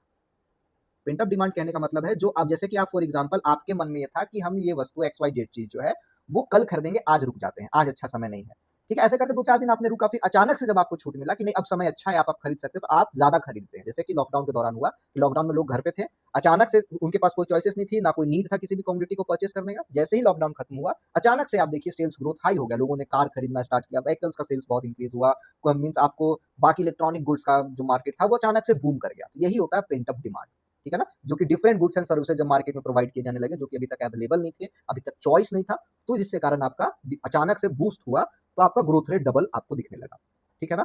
साथ ही साथ बेटर ट्रांसपोर्ट फैसिलिटी भी होने लगा। ट्रांसपोर्टेशन तो पहले भी था, लेकिन पहले डिस्क्रिमिनेशन के साथ ट्रांसपोर्टेशन, आप ट्रांसपोर्ट अच्छे से कर नहीं सकते थे, इज्जत के साथ नहीं कर सकते थे, आपके साथ डिस्क्रिमिनेशन किया जाता था ब्रिटिशर्स के द्वारा, ठीक है ना। तो better transportation, better roads in comparison to Britishers के बारे में बात कर रहा हूँ, तो सब कुछ बेहतरीन हुआ, जिसके कारण अचानक से जो है आपका जो डिमांड है वो जंप किया, उसी अकॉर्डिंगली सप्लाई भी जंप किया। वही मैं सेकेंड 5 ईयर प्लान के बारे में बात करूं, सेकेंड 5 ईयर प्लान भी मैंने बोला एक प्रकार से सक्सेस रहा। सक्सेस ये रहा कि इसी दौरान जो है वो एक्सक्लूसिवली 17 इंडस्ट्रीज को, सॉरी 17 सेक्टर्स को पीएसयूज के लिए, पीएसईज के लिए रिजर्व कर दिया गया। साथ ही साथ Indian IPR, industrial policy resolution 1956 को इंट्रोड्यूस किया गया, इससे पहले 1948, ठीक है ना। मींस ब्रिटिशर्स के द्वारा बनाया गया 1948 का प्लान था, ब्रिटिशर्स बेस्ड था, जिसको चेंज किया गया इंडस्ट्रियल पॉलिसी रिजोल्यूशन 1956, जिसके अंतर्गत 17 सेक्टर्स को एक्सक्लूसिवली पब्लिक सेक्टर्स के लिए रिजर्व कर दिया गया। ऑब्वियस सी बात है, गवर्नमेंट प्रोड्यूस कर रही है, गवर्नमेंट सेल कर रही है, तो प्रोडक्शन भी सस्ता करेगी और सेल भी सस्ता करेगी, जिसके कारण ऑब्वियस सी बात है आपका ग्रोथ रेट बेटर ऑब्जर्व किया जाएगा, ठीक है ना। साथ ही साथ मोस्टली जो सेक्टर्स इस दौरान इंडस्ट्रीज जो बनी, वो मोस्टली आपको बनी कंपोनेंट इंडस्ट्रीज। अब कंपोनेंट इंडस्ट्रीज क्या होती है, ये वैसी इंडस्ट्रीज होती है जो इंटरमीडिएट गुड्स बनाती है, जैसे कि वो कार नहीं बना रही है, वो टायर बना रही है, वो मोटर नहीं बना रही है, वो नट बोल्ट बना रही है, जो भी फाइनल गुड्स के प्रोडक्शन में जो छोटे छोटे कंपोनेंट्स यूज होते थे, वो सारी इंडस्ट्रीज में बहुत ज्यादा बूम देखा गया, जो कि नीड भी था। आप पहले कंपोनेंट बनाइएगा, हो सकता है आप कंपोनेंट बाहर एक्सपोर्ट भी करें, ठीक है, फाइनल गुड भले ही आप एक्सपोर्ट नहीं कर पाए, लेकिन आप कंपोनेंट तो एक्सपोर्ट कर ही सकते हैं, ठीक है। इसी दौरान अगर मैं आपको इन डिटेल बताऊं तो जो सेकंड 5 ईयर प्लान के दौरान आपका जीडीपी का जो ग्रोथ रेट था वो 4.2 पर एनम था, 4.27 पर एनम था, 4.27 पर एनम था। साथ ही साथ पॉपुलेशन ग्रोथ रेट, ये भी आपको याद रखना है, पॉपुलेशन ग्रोथ रेट जो था वो 2.3% पर एनम था। पर कैपिटा इनकम का राइज कितने परसेंट से हो रहा था, 1.9% से हो रहा था। इंडस्ट्री में कितना ग्रोथ हुआ, इंडस्ट्री ग्रोथ रेट क्या रहा, तो ये रहा आपका लगभग 9.6% पर एनम। वही capital good industry, capital good industry वो होती है जो कैपिटल क्रिएट करती है, इंटरमीडिएट गुड मशीनरीज क्रिएट करती है, ठीक है ना, इसका मोर देन 11% पर एनम रहा। इंटरमीडिएट गुड, वही मैंने कंपोनेंट इंडस्ट्रीज के बारे में बात करूं तो 8% पर एनम के साथ इन्होंने ग्रो किया, ये सारी इंडस्ट्रीज ग्रो करती चली गई, ठीक है। वहीं पे अगर मैं बात करूं इसी दौरान डिस्पाइट 4.2% पर एनम हमने ग्रोथ रिकॉर्ड किया, लेकिन इसी दौरान 1957 से लेकर के 58 ये एक साल जो है ना, भारत ने रिसेशन भी ऑब्जर्व किया था, जिसमें इकोनॉमी -1.1% के साथ ग्रो की। मींस डिस्पाइट नेगेटिव में एक साल का ग्रोथ रेट होने के बावजूद हमारा इकोनॉमी जो है वेल परफॉर्म करता है हमारे टारगेटेड ग्रोथ रेट के हिसाब से 4.2% पर एनम, ठीक है। रिसेशन होने का जो मुख्य दो रीजन था, सॉरी, रिसेशन होने के कारण जो रिजल्ट हुआ, जो फायदा हुआ भारत को, ये हुआ कि रिसेशन के कारण भारत ने आईएमएफ से लोन लिया, ठीक है, आईएमएफ वर्ल्ड बैंक से उसने लोन लिया, अब आप रिसेशन में है, आपका बैलेंस ऑफ पेमेंट खराब है, तो आप वर्ल्ड बैंक आईएमएफ से लोन ले सकते हैं, ठीक है। उस समय यूएस भी आपको सपोर्ट करता था, यूएसएसआर भी करता था, दोनों के बीच में कोल्ड वॉर चल रहा था, इसलिए लोन लेना भी आसान था। साथ ही साथ इसके कारण ये हुआ कि रिसेशन जब हमने देखा, खासकर जब एग्रीकल्चर सेक्टर सबसे ज्यादा इंपैक्ट हुआ, इस रिसेशन के दौरान हमारा जो ऑब्वियस बात है बैड मानसून के कारण हमने रिसेशन देखा, तो हमें हमारा फूड प्रोडक्शन इतना खराब हुआ कि हमें बहुत हेवी अमाउंट में आपको फूड इंपोर्ट करना पड़ा। साथ ही साथ इसी दौरान हमारा गोल्ड, कॉपर, क्रूड ऑयल का भी इंपोर्ट बहुत हेवी रहा, क्यों, क्योंकि हम इंडस्ट्रीज को ग्रो कर रहे थे। कॉपर इंडस्ट्री अगर ग्रो कर रही है, वायर इलेक्ट्रिसिटी सेक्टर में, तो आपको कॉपर चाहिए होगा, वायरिंग के लिए आयरन चाहिए होगा, ठीक है, आपको क्रूड ऑयल चाहिए होंगे, तो इसमें भी बहुत ज्यादा हेवी इंपोर्ट था। तो हमने ये ऑब्जर्व किया कि एग्रीकल्चर सेक्टर को स्ट्रॉन्ग करना पड़ेगा। तो मॉडर्नाइजेशन ऑफ एग्रीकल्चर की जो है इसी 5 ईयर प्लान, इसी रिसेशन 1957-58 के रिसेशन का नतीजा था। ठीक है ना। फिर हम आते हैं अपने थर्ड 5 ईयर प्लान 1961-66 में, ठीक है, जो कि महालनोबिस मॉडल को ही आगे इसने कंटिन्यू किया। लेकिन यहाँ पे मैंने बोला कि एक प्रकार का फेलियर रहा वॉर के कारण। लेकिन वॉर के कारण क्या हुआ कि अब देखिए वॉर में क्या होता है, किसी भी, अगर आप वॉर में हो, रिसेशन में हो या कोविड लाइक सिचुएशन में हो, आपको पता है कि कभी भी रिसोर्सेस मिलना बंद हो सकता है। जैसे कोविड में क्या हुआ कि आपको लॉक कर दिया घर के अंदर, आपको सब्जी लेना है, राशन लेना है, आप स्टॉक रखिएगा, ठीक है, मेडिसिन का आप स्टॉक रखिएगा। तो उसके कारण क्या होगा, जो इसेंशियल गुड है उसका डिमांड इंक्रीज हो जाएगा। अचानक से वॉर हुआ जिससे कारण इसेंशियल कमोडिटीज का डिमांड अचानक से इंक्रीज हो गया, क्योंकि लोग स्टॉक्स में रखने लगे। उसी के हिसाब से सप्लाई जो है वो इंक्रीज नहीं हो पाई, सप्लाई में इंक्रीज नहीं हो पाया, जिससे कारण डिमांड सप्लाई गैप के कारण आपका इन्फ्लेशन शॉर्ट कर गया। इन्फ्लेशन अचानक से इंक्रीज हो गया, जिसके कारण आपका ये जो थर्ड 5 ईयर प्लान है वो एक प्रकार का फेलियर। अब देखिए ये सप्लाई के शॉर्टेज होने का क्या रीजन था, तो रीजन ऑब्वियस ही बात है, जेन्युइन था, इंफ्रास्ट्रक्चरल गैप था हमारा, ठीक है, रॉ मटेरियल इंपोर्ट में गैप था, हम प्रॉपर वे में रॉ मटेरियल इंपोर्ट नहीं कर पा रहे थे, एक high quality raw material import नहीं हो पा रहा था। फॉरेन एक्सचेंज क्राइसिस 1966 में हुआ, जिसके कारण रिसेशन हुआ, और 1966 में हमारा इकोनॉमी -2.1% पर एनम के साथ ग्रो किया, ठीक है, means last of the third 5 year plan के बारे में बात कर रहा हूँ। साथ ही साथ 1964-65 में और 1965-66 में ये 2 साल बहुत हेवी बैड मानसून हुआ, जिसके कारण ड्रॉप भी बहुत ज्यादा हेवी हुआ, ठीक है, सूखा बहुत हेवी अमाउंट पे पड़ा, जिससे कारण आपका एग्रीकल्चर भी पूरी तरह से बर्बाद, ठीक है ना। ऊपर से आपका इन्फ्लेशन होने का कारण आपको पता है, ठीक है, डिमांड और सप्लाई में गैप हो जाना, बेटर इंफ्रास्ट्रक्चर नहीं होना, साथ ही साथ आपका वॉर में आप इंडिया को इन्वॉल्व होना। तो ये कुछ रीजंस रहे थे आपके थर्ड 5 ईयर प्लान का फेलियर के बारे में। अगर इसी दौरान 1951 से 1966 तक का, क्योंकि 66-65 में फिर हमने ग्रीन रिवॉल्यूशन की तरफ फिर अपना कदम आगे बढ़ाया, तो फिर आगे जाके हम सेल्फ सफिशिएंट हुए एग्रीकल्चर सेक्टर में। तो अगर मैं इसी दौरान के सर्विस सेक्टर के बारे में बात करूं कि हमारा अभी तक तो हमने चलिए इंडस्ट्री समझ लिया, एग्रीकल्चर का तो हमें एक अंडरस्टैंडिंग है, सर्विस सेक्टर का कैसा ग्रोथ था 1951 से लेकर के 1966 तक का। तो इस दौरान जो है सर्विस सेक्टर 6% पर एनम के हिसाब से ग्रो कर रही थी। इसके ग्रो करने का 6% पर एनम मींस एक 6% एक गुड नंबर है, कोई बुरा नंबर नहीं, ठीक है। लेकिन फिर भी ये इंडस्ट्रियल सेक्टर से कम स्पीड में ग्रो कर रही थी, क्योंकि इंडस्ट्रियल सेक्टर को हमने सेकंड 5 ईयर प्लान में एक्सेलरेशन दिया, जिसके कारण आपका industry sector better growth observe किया गया। लेकिन सर्विस सेक्टर के ग्रोथ में जो कि 6% पर एनम था, उसके ग्रोथ के पीछे का क्या कारण था। सबसे पहला आपका कारण था कि high finance means financial sector में ग्रोथ ऑब्जर्व करना। आप देखिए इसी दौरान अगर मैं देखूं तो एसबीआई एक्ट 1955 इंट्रोड्यूस किया गया था, एसोसिएट ऑफ एसबीआई 1960-61, साथ ही साथ एलआईसी एक्ट आपका 1956, ठीक है। आप उसी समय देखिए आपको unit trust of India UTI act 1964 means banking sector में, और साथ ही साथ फिर आगे चल के 14 बैंक का नेशनलाइजेशन करना 1969, ठीक, वो तो चलिए आगे, लेकिन हम उस कदम की तरफ ऐसा नहीं था अचानक हम 1969 में नेशनलाइज कर दिए। तो फाइनेंशियल सेक्टर को ग्रो करना, एसबीआई लाइफ इंश्योरेंस कॉर्पोरेशन का एस्टैब्लिश करना, ये सबसे पहला रीजन था सर्विस सेक्टर के बेटर परफॉर्मेंस में। दूसरा आपका था कि पब्लिक एडमिनिस्ट्रेशन डिफेंस आपको स्ट्रॉन्ग कर, पब्लिक एडमिनिस्ट्रेशन मींस ब्यूरोक्रेट्स का संख्या बढ़ाना, आईएएस आईपीएस का संख्या बढ़ाना, नंबर ऑफ पुलिस का संख्या बढ़ाना, ठीक है ना। आपके हर एक ब्लॉक या अलग अलग क्षेत्र में, डिस्ट्रिक्ट ब्लॉक्स पंचायत में कोई एक अधिकारी को नियुक्त करना, तो वो सारी चीजों में इंक्रीज किया जा रहा था। पोस्ट ऑफिस की संख्या बढ़ाई जा रही थी, क्योंकि पोस्टल सर्विसेज सबसे स्ट्रॉन्ग था ब्रिटिशर्स के टाइम पीरियड से, पोस्टल एंड रेलवे दो सबसे बेहतरीन चीज थी। तो पोस्टल सर्विसेज भी और इंक्रीज करना ताकि रिमोट एरिया में भी पोस्टल सर्विसेज अवेलेबल हो सके, ठीक है। साथ ही साथ डिफेंस सर्विस, अपने डिफेंस को स्ट्रॉन्ग करना, तो ये सारी चीजें भी सर्विस सेक्टर में आती है, और सबसे हाई ग्रोथ इसी में ऑब्जर्व किया गया, ठीक है, जिससे कारण ये अच्छा परफॉर्म किया सर्विस सेक्टर में। उसके बाद हुआ कि अब हमें इंफ्रास्ट्रक्चर, ऑब्वियस सी बात है, हम इंडस्ट्रियल सेक्टर को इंप्रूव करना चाहते हैं तो इंफ्रास्ट्रक्चर भी इंप्रूव करना होगा, लाइक ट्रांसपोर्ट हो गया, रेलवेज हो गया, कम्युनिकेशन हो गया, ये सारी चीजें, ठीक है ना। और चौथा आपका कम्युनिकेशन लाइक पोस्ट ऑफिस, ठीक है ना। तो सबसे ज्यादा आपका growth public administration, defence services and community services में ऑब्जर्व किया गया था, ठीक है ना। तो ये मुख्य 4 कारण थे जिससे कारण सर्विस सेक्टर जो है वो बेटर परफॉर्म कर रहा था, ठीक है ना, not as best as industrial sector, ठीक है। तो ये रहा आपका सर्विस सेक्टर का एक ओवरव्यू। अब हम आते हैं स्ट्रक्चरल रेट्रोग्रेशन के टाइम पीरियड में, 1966 से 1980 का टाइम पीरियड। मैंने आपको बताया था 1966 से 1980 का पीरियड आपका स्ट्रक्चरल रेट्रोग्रेशन का पीरियड था। स्ट्रक्चरल रेट्रोग्रेशन का पीरियड इसलिए था क्योंकि जो हमने ग्रोथ आज तक 1966 तक जो हमने रिकॉर्ड किया, जो अच्छे परफॉर्मेंस हो रहे थे, वो भी पूरी रूप से खत्म हो गया, नेगेटिव में होने लगा। अब 1966 के बाद अगर आप देखिए तो 19 आपका इमरजेंसी उसी दौरान लग जाना, पॉलिटिकल इंस्टेबिलिटी होना, ठीक है ना, आप वो सारी चीजें चल रही थी। तो अगर मैं इस पूरे टाइम पीरियड के बारे में बात करूं तो इस पूरे टाइम पीरियड में हमारा जीडीपी का जो ग्रोथ रेट था, ये जो मैं आपको डेटा बता रहा हूँ ये इंपॉर्टेंट है, ये आपको हर एक बुक या कहीं मिलेगा नहीं, ठीक है ना। तो 2.1% पर एनम था, ठीक है, हर साल 2% के हिसाब से ग्रो कर रही थी। Capital good industry, capital good industry किस हिसाब से ग्रो कर रहा था, लगभग 5% के हिसाब से ग्रो कर रहा था। Consumer good industry, consumer good industry means कहने का मतलब है वैसी इंडस्ट्री जो फिनिश गुड बनाती है, वो लगभग 4% के हिसाब से ग्रो कर रही थी। और ओवरऑल इंडस्ट्रियल सेक्टर जो है आपका वो भी 4.2% के हिसाब से ग्रो कर रहा था, ठीक है ना।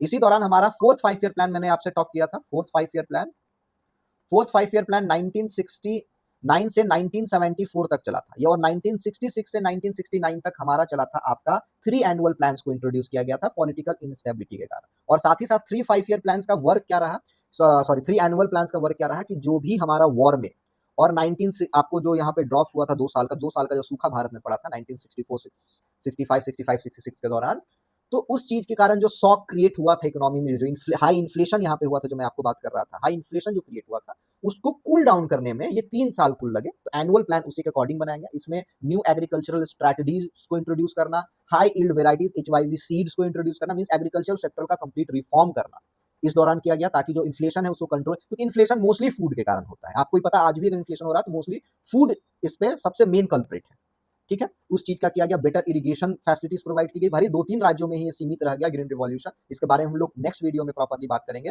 1991 का एक प्रॉपर रिफॉर्म और ये ग्रीन रिवॉल्यूशन। तो मोस्टली एग्रीकल्चर को स्ट्रॉन्ग किया गया ताकि जो शॉक क्रिएट हुआ इस थर्ड 5 ईयर प्लान में उसको एब्जॉर्ब किया जा सके। फोर्थ 5 ईयर प्लान जो है आपका गाडगिल प्लान के नाम से भी जाना जाता है, ठीक है ना। गाडगिल प्लान ये कहता था, साफ साफ अगर मैं सिंपल भाषा में बात करूं तो गरीबी हटाओ, ठीक है। जो पॉवर्टी का जो मेन कल्प्रिट है वो है सेंट्रलाइज गवर्नेंस, उसको डिसेंट्रलाइज करो, ठीक है ना, और गरीबी हटाने पे ध्यान देना। मींस डिसेंट्रलाइज जैसे होगी तो जो भी इकोनॉमी है वो अपने गांव स्तर पे, लोकल स्तर पे आएगी, तो इंप्लॉयमेंट ऑटोमेटिकली जनरेट होगा, गरीबी ऑटोमेटिकली हटेगी, ठीक है ना। जिसमें अगर मैं देखूं 1969 से 74 तक में, तो जो पहला 2 साल रहा 1969 एंड 1980, उसमें रिकॉर्ड परफॉर्मेंस शो किया गया, ठीक है ना। मींस आपका स्टार्टिंग 1969 70 तो एकदम बेहतरीन हुआ, फर्स्ट क्लास चल रही थी, लेकिन 71 के बाद से आपको 74 तक पुअर मॉनसून के कारण जो परफॉर्मेंस है वो डिग्रेड हुआ। प्लस 1971 का इंडो पाकिस्तान वॉर या बांग्लादेश लिबरेशन वॉर के भी नाम से लोग जानते हैं, ये भी रहा, जिसके कारण हाई अमाउंट ऑफ रिफ्यूजीज जो है वो भारत में है, प्लस भारत एक वॉर में इन्वॉल्व रहा, तो कुछ ना कुछ तो एक्स्ट्रा एक्सपेंडिचर हो जाती है, ठीक है ना। उसके बाद आपको डिफेंस के स्टॉक्स को मींस वापस से फिलअप करना, स्टॉक क्रिएट करना, जो यूज हुआ इक्विपमेंट्स उसको वापस से फ्रेश करना, वो सारी चीजें में आपके फॉरेक्स रिजर्व कुछ ना कुछ वेस्ट होते ही है। प्लस 1972 में एक और घटना हुई थी, इंटरनेशनल ऑयल क्राइसिस हुआ था। 1971 में इजराइल जो है इजिप्ट और इसके साथ मींस गल्फ नेशंस में वॉर हुआ था इजराइल के साथ, ठीक है, जिसमें यूएस भी कूद गया था। तो यूएस को सबक सिखाने के लिए तो जितने भी ओपेक नेशंस थे, ऑयल प्रोड्यूसिंग इकोनॉमिक कंट्रीज थी, उन्होंने ये डिसीजन लिया कि हम ऑयल का प्रोडक्शन, पेट्रोलियम गुड्स का प्रोडक्शन कम कर देंगे, जिसके कारण अचानक से ऑयल कमोडिटी मींस पेट्रोलियम का प्राइस जो है वो इंक्रीज हो गया था, शूट कर गया था, जिसके कारण आपका फॉरेक्स रिजर्व जो है स्पीड में डिटोरिएट होने लगा। पहले आप $100 लगता था सेम अमाउंट ऑफ फ्यूल के लिए, अब आपको $300 देने पड़ रहे हैं सेम अमाउंट के लिए, तो आपका फॉरेक्स रिजर्व स्पीड में खाली होगा। तो ये भी एक रीजन रहा था फोर्थ 5 ईयर प्लान में थोड़ा सा आगे जो 3 साल है वो वेल परफॉर्म नहीं होने। अगर मैं इसी दौरान अगर मैं इन डिटेल बात करूं तो फोर्थ 5 ईयर प्लान में अगर हमारा जीडीपी का ग्रोथ रेट क्या रहा, तो जीडीपी ग्रोथ रेट रहा 3% पर एनम, डिस्पाइट इतना कुछ होने के बाद। इंडिया ने थर्ड रिसेशन ऑब्जर्व किया अपना 1972-73 में, भारत का तीसरा रिसेशन रहा जिसमें भारत -2.6% पर एनम के साथ ग्रो किया, मींस उस समय था। इंडस्ट्रियल ग्रोथ रेट के बारे में बात करूं तो इंडस्ट्रियल ग्रोथ रेट आपका रहा लगभग 3% के आसपास, ये भी। कैपिटल गुड के बारे में बात करूं, कैपिटल गुड के बारे में बात करूं तो 4%, कंज्यूमर गुड के बारे में बात करूं तो 4.6%, इंटरमीडिएट गुड्स के बारे में बात करूं तो 1.2% पर एनम के साथ ये सारी चीजें ग्रो हुई, ठीक है। वैसे ही फिर आपका आता है 5 year plan. 5 year plan 1974 to 78, बीच में आपने इमरजेंसी में ऑब्जर्व किया इंडिया ने। इस दौरान इंडिया का जो मेन मोटो था वो भी गरीबी हटाओ, और साथ ही साथ इसी दौरान जो है वो 20 पॉइंट प्रोग्राम इंट्रोड्यूस किया गया 1975 में पॉवर्टी को रिमूव करने के लिए। इस दौरान जो भारत का जो टारगेट था वो 4.4% पर एनम के साथ ग्रोथ का था, लेकिन एक्चुअली 4.9% पर एनम के साथ हुआ, क्योंकि अगर आप इमरजेंसी लगाते हैं तो ऑब्वियस बात है कि आपके बीच में कोई अड़चन नहीं होगी, आप वेल परफॉर्म कर सकते हैं, ठीक है ना। मींस एक प्रकार का आप मोनोपोली पूरे इकोनॉमी में क्रिएट कर रहे हैं, जिसे अब यही इसी प्लान को 1978 में टर्मिनेट कर दिया गया था, क्योंकि जनता पार्टी का गवर्नमेंट आ चुका था, ठीक है ना। फिर 1978 से 1980 तक जनता पार्टी की गवर्नमेंट रहती है, उसके बाद 1980 में सिक्स्थ 5 ईयर प्लान आता है, ठीक है ना। तो मींस पार्टी वापस से चेंज होती है, वापस से कांग्रेस आती है, तो जो पिछले का जो 6 ईयर प्लान, ऑब्वियसली बात बोला जाए, जनता पार्टी ने 1978 में ही 6 ईयर प्लान को इंट्रोड्यूस कर दिया गया था, लेकिन 1980 में जैसे ही सरकार चेंज होती है, वो पिछले 6 ईयर प्लान को कैंसिल करके 1980 से 1985 की फ्रेश 5 ईयर प्लान को इंट्रोड्यूस किया जाता है, और रोलिंग प्लान जो बीच में 2 साल का जो जनता गवर्नमेंट के दौरान चला था, उसको 5th 5 ईयर प्लान में मर्ज कर दिया था, बोल दिया था उसी का एक एक्सटेंशन फॉर्म है, और रोलिंग प्लान से हम उसको जानते हैं। ठीक है ना? तो ऑब्वियस बात है, सरकार पॉलिटिकली इनस्टेबिलिटी थी, तो ग्रोथ भी ज्यादा अच्छा ऑब्जर्व नहीं किया गया। ठीक है ना? इसी दौरान जो रोलिंग प्लान में जो 20 पॉइंट प्रोग्राम 1975 में इंदिरा गांधी जी के द्वारा इंट्रोड्यूस किया गया था, उसमें कुछ चेंजेस किए गए थे, ठीक है, जिसको वापस से रीस्टोर कर दिया गया था। 6th 5 ईयर प्लान के बारे में बात करूं तो लगभग इसका टारगेटेड ग्रोथ रेट था 5.2% पर एनम, लेकिन हमने ऑब्जर्व किया 5.5% पर एनम, मींस हमने अच्छा परफॉर्म किया। ठीक है ना? अगर मैं GDP industrial growth rate, capital goods industry, consumer good industry, intermediate good industries के बारे में बात करूं तो लगभग ये वही आसपास थी, लगभग 3-4% के आसपास घूम रही थी। ठीक है ना? अब हम लोग एक और चीज के बारे में बात करते हैं कि 1966 से 1980 तक का जो हम लोगों ने देखा 6-5 ईयर प्लान तक में, तो इस दौरान जो है वो भारत का जो पीएसयू सेक्टर था, पब्लिक सेक्टर इंटरप्राइज, क्योंकि ऑब्वियस बात है गवर्नमेंट हर एक चीज प्रोड्यूस कर रही है, तो क्या रीजन रहा कि हम लोगों ने इसको रेट्रोग्रेशन टाइम पीरियड बोला। सबसे पहले मैं बात करूं तो अगर हम देखें 1951 से, मैं पीएससीज के बारे में बात कर रहा हूं, ठीक है ना, गवर्नमेंट कंपनीज के बारे में बात कर रहा हूं, तो 1951 से 1960 तक पीएससीज जो कंपनीज थी वो 3.3% पर एनम के साथ ग्रो कर रही थी, मींस ग्रो कर रही थी, लेकिन 1966 से लेकर के 1980 तक ये ग्रोथ रेट -2.5% रहा, मींस हम 2.5% के साथ नीचे जा रहे थे।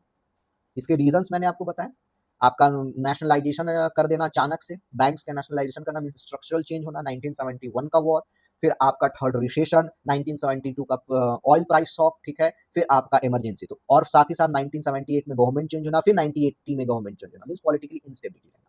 साथ ही साथ अगर मैं, ये तो चलिए एक्सटर्नल रीजंस हो गए, इंटरनल रीजंस क्या रहे, तो सबसे पहला रहा poor price strategy. Poor price strategy, देखिए आपका, आप कैसे कर सकते हैं, मान लेते हैं कि जैसे कि 2 प्रकार के गुड होते हैं, पब्लिक गुड होते हैं और प्राइवेट गुड होते हैं। तो पब्लिक गुड जो होता है, जो कि सारे लोगों के लिए फ्री अवेलेबल होता है, जैसे पार्क्स हो गए, मिलिट्री हो गया, तो आप जैसे मान लेते हैं मिलिट्री, तो मिलिट्री पे तो आप फुल सब्सिडी दीजिएगा, सबके लिए फ्री है मिलिट्री, मिलिट्री के लिए तो आपसे कोई टैक्स नहीं लिया जाता है। उसके बाद आता है मेरिट गुड। मेरिट गुड कहने का मतलब है एजुकेशन, हेल्थ, जिससे इकोनॉमी और उभरेगी, सोसाइटी में इंप्रूवमेंट आएगा।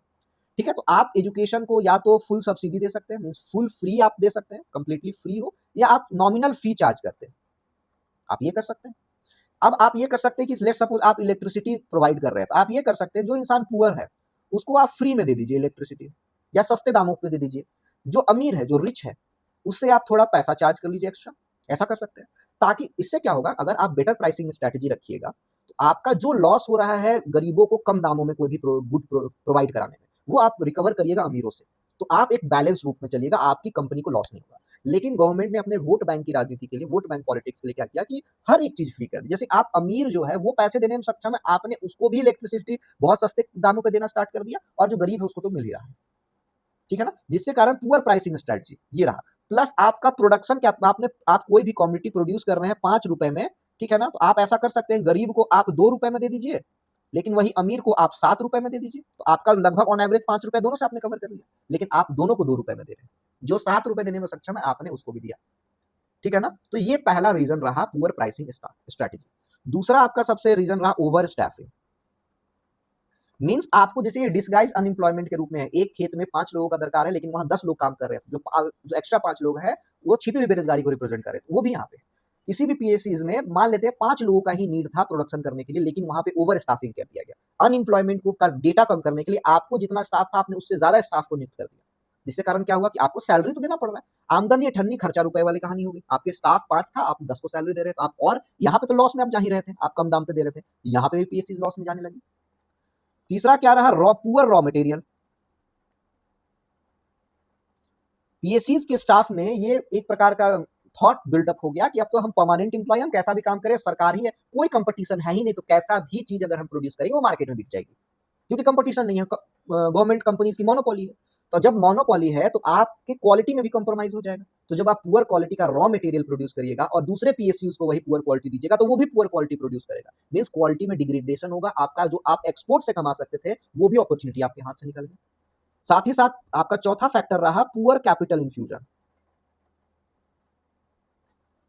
ठीक है ना, मींस आपको आपने इफिशिएंटली वे में आपने कैपिटल का यूज नहीं किया। जिस इंडस्ट्री को आप को इंप्रूव करना चाहिए था, capital to output ratio increase करना चाहिए था, या आप कैपिटल इन्फ्यूज करके उस कैपिटल का आप इन्फ्यूज कर रहे हैं ओवर स्टाफ सैलरी का पेमेंट में। मींस मोस्टली पैसा आपका पेमेंट में जा रहा है, न कि आपके अपग्रेडेशन में इंडस्ट्री के। तो ये कुछ रीजंस रहे, 4 रीजंस रहे जिसके कारण पब्लिक सेक्टर इंटरप्राइजेज 1980 तक आते आते इसकी हालत खराब हो चुकी थी। इसलिए आप देखिए तो 1991 में फिर प्राइवेटाइजेशन का बात होने लगा कि जो पीएसयू जो लॉस मेकिंग है, जो इनएफिशिएंट है, उनको बेच दो, उनको हटा दो, क्योंकि वो ऐसे भी भारत पे की इकोनॉमी पे एक प्रकार का बोझ है। ठीक है ना। साथ ही साथ आपका ये पुअर रॉ मटेरियल क्यों हुआ था कि आपका लैक ऑफ कंपटीशन क्यों हुआ था कि आपका लाइसेंसिंग बहुत रिजिड था। कोई भी अगर प्राइवेट कंपनी लाइसेंस लेने आती है तो लेने का स्टेप बहुत रिजिड था, तो वो कंपनी प्राइवेट कंपनी उस चीज में घुसना ही नहीं चाहती, तो आप कंपटीशन कहां से इंप्रूव कर पाइएगा, है ना। और प्लस आप यहाँ पे ये देखिए कि आपका इंपोर्ट प्रोटेक्शन था, तो वही चीज विदेश से भी भारत में नहीं आ सकता था। तो आप पूरी तरह से एक मोनोपोली, जो क्लोज इकोनॉमी था, मोनोपोली क्रिएट कर दिया था, जिसके कारण हर एक चीज, poor raw material, poor finished good, हर एक चीज पुअर क्वालिटी में प्रोड्यूस हो रही थी। मींस उसी दाम को, वही दाम अगर 5 रुपए देके एक बेहतरीन कमोडिटी अगर हम ले सकते थे, वो हमारे पास ऑप्शन नहीं था, क्योंकि हमारी इकोनॉमी क्लोज थी। और उसी चीज का फायदा उठा के पीएससीज में जो एफिशिएंसी है वो डिक्रीज होने लगा। लोगों में ये होने लगा कि जो काम करें हमारे ही तो है, जो प्रोड्यूस करेंगे वो तो बिक ही जाएगा, तो कोई इंप्रूवमेंट, कोई रिसर्च एंड डेवलपमेंट, लोग रिसर्च एंड डेवलपमेंट करते हैं कंपटीशन जब होता है, तो जब आपका कंपटीशन नहीं होगा तो रिसर्च एंड डेवलपमेंट नहीं होगा। इसलिए आज भी स्टिल इंडिया में देखिए, अब तो रिसर्च एंड डेवलपमेंट पर ज्यादा ध्यान देने लगी सरकार, लेकिन आप देखिए रिसर्च एंड डेवलपमेंट हमारे देश में बहुत वीक रहा, यही रीजन रहा। साथ ही साथ देखिए इसी दौरान आपका पुअर टैक्सिंग मेथड, अगर आप देखिए इस टाइम पीरियड तक, तो सबसे ज्यादा हाईएस्ट जो टैक्स स्लैब था वो 97.5%। अगर आप 97% टैक्स कलेक्ट ही कर ले रहे हैं, हाईएस्ट स्लैब के बारे में बात कर रहा हूं, तो लोग जो बड़े बड़े इंडस्ट्रियलिस्ट हैं वो क्यों अपना एक्सपेंशन करना चाहेंगे, क्यों करना चाहेंगे, क्यों हाईएस्ट टैक्स स्लैब में जाना चाहेंगे जहां पे 97% आपका इनकम चला जाएगा। तो प्राइवेट सेक्टर जो कि अच्छा कर सकती थी, वो हाईएस्ट टैक्स स्लैब के डर से, पुअर टैक्स स्ट्रक्चर के डर से रुक गई, अपने इनकम को एक्सटेंड नहीं किया, अपने बिजनेस को एक्सपेंड नहीं किया। ठीक है ना, ये कुछ चीज रही थी। अब इसी दौरान अगर मैं बात करूं तो प्रोफेसर राजकृष्णन ने इसी टाइम पीरियड को हिंदू ग्रोथ रेट के नाम से बोला, क्योंकि अभी तक का 1947 से 1979 का जो टाइम पीरियड था, उसमें जो एवरेज पर कैपिटा इनकम था वो 1.3% पर एनम था। ठीक है ना, और पॉपुलेशन जो था इससे ज्यादा ग्रोथ कर रहा था, तो means per capita income completely stagnant रहा था। इसी को हम लोग हिंदू ग्रोथ रेट के नाम से ओवरऑल जानते हैं। ठीक है ना। अब हम लोग आते हैं अपने 6th 5 ईयर प्लान, मैंने आपको बता दिया 6th 5 ईयर प्लान, हाँ मैंने बता दिया। अब हम लोग आते हैं 7th 5 ईयर प्लान, 1985 से लेकर के आपका 1990 तक चला। 7th 5 ईयर प्लान में जो आपको मैं बताऊं, जीडीपी का जो ग्रोथ रेट रहा वो लगभग 5.8% पर एनम रहा। इंडस्ट्री का जो ग्रोथ रेट रहा वो 7.5% पर एनम रहा। सर्विस सेक्टर का अगर मैं बात करूं, सर्विस सेक्टर के बारे में बात करूं, सर्विस सेक्टर का ग्रोथ रहा वो 9% पर एनम। सर्विस सेक्टर आपको ध्यान में रखना, क्योंकि सर्विस सेक्टर में तो वेल परफॉर्मिंग कर रही है, तो पूछा जा सकता है हिस्टोरिकल बैकग्राउंड या कुछ पूछा जा सकता है। ठीक है ना। इसी दौरान का अगर मैं पॉपुलेशन के बारे में बात करूं, तो पॉपुलेशन जो है वो लगभग 2.3% के हिसाब से ग्रो कर रही थी। एंड पर कैपिटा इनकम जो है 1980 के बाद से पर कैपिटा इनकम जो है 3.6% पर एनम के साथ, तो इससे पहले 1.3% पर एनम ऑन एवरेज था 1947 से लेकर के 1979 तक का डेटा। ठीक है ना। वही अगर हाँ 7th हो गया आपका। ठीक है, अगर इसी दौरान मैं बात करूं आपका कंज्यूमर गुड का, तो वो 12% के साथ ग्रो किया। कंज्यूमर गुड में बहुत अच्छा परफॉर्मेंस ऑब्जर्व किया गया। क्यों किया गया, आपको ऑब्वियस सी बात है, पेंट अप डिमांड, इमरजेंसी लगी हुई थी, पॉलिटिकली इंस्टेबिलिटी थी, तो जब कंडीशन थोड़ा ठीक हुआ, एक स्टेबल गवर्नमेंट आई, ठीक है 1980 में, तो प्रोडक्शन एक अच्छा स्तर पे होगा। लोगों के पास जो पैसा जमा था, कि सोचे थे अभी सब कुछ ठीक हो जाएगा तब कुछ खर्च करेंगे, तो लोग अचानक से खर्च करना स्टार्ट करते हैं। पेंट अप डिमांड, इसका रीजन रहा था पेंट अप डिमांड, जिससे consumer good industry well perform की थी। 12% पर एनम ऑब्जर्व किया गया था। ठीक है ना।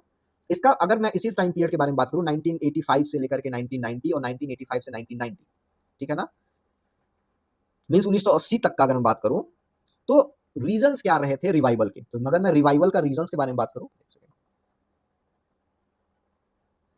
तो सबसे पहला रीजन था आपका जो आईपीआर था, इंडस्ट्रियल पॉलिसी रिजोल्यूशन 1956, उसको आपने अपडेट किया 1980।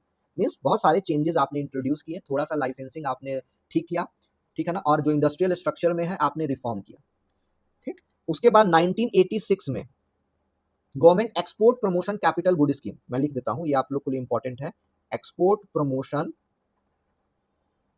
कैपिटल गुड स्कीम इंट्रोड्यूस किया गया। ये स्कीम क्या है, ये स्कीम में ये था कि मान लेते हैं आपको XYZ चीज प्रोड्यूस करने में कोई मशीन का नीड है, आप मशीन इंपोर्ट करते हैं, इंपोर्ट करने पे जो भी टैरिफ आपको, जो सरकार आप पे लगा करके, मान लेते हैं 100% लगा के रखी, तो मान लेते हैं आपको इंपोर्ट कराने पे सरकार को 200 रुपए टैक्स देना पड़ा। ठीक है, लेकिन अगर आप इस मशीन का यूज करके जो आप एक्स वाई जेड चीज प्रोड्यूस कर रहे हैं और इसको आप एक्सपोर्ट करते हैं, ठीक है ना, तो आपका ये 200 रुपए जो चीज लगा, जो भी आपको उस इंडस्ट्री के इनपुट में जो भी आपको रॉ मटेरियल आपने बनाया, मशीन मंगाया, जिसपे आपको टैरिफ, कस्टम ड्यूटी जो भी देना पड़ा हो, वो सारा जो गवर्नमेंट है वो आपको रिफंड कर देती है, ठीक है ना। तो इंडस्ट्रीज को एक बहुत अच्छा अपॉर्चुनिटी मिला, बड़ी बड़ी मशीनों को इंपोर्ट किया गया, गुड्स को प्रोड्यूस किया गया और उसे एक्सपोर्ट किया जाने लगा। अब यहाँ पे कोई ये नहीं था कि आपको मिनिमम कितना करना है, आप एक्सपोर्ट कर रहे हैं, ठीक है, आपको हम पैसा जो है आपका रिफंड हो जाएगा। साथ ही साथ तीसरा जो कारण था इस टाइम पीरियड के रिवाइवल का, वो था agriculture, means mostly green revolution.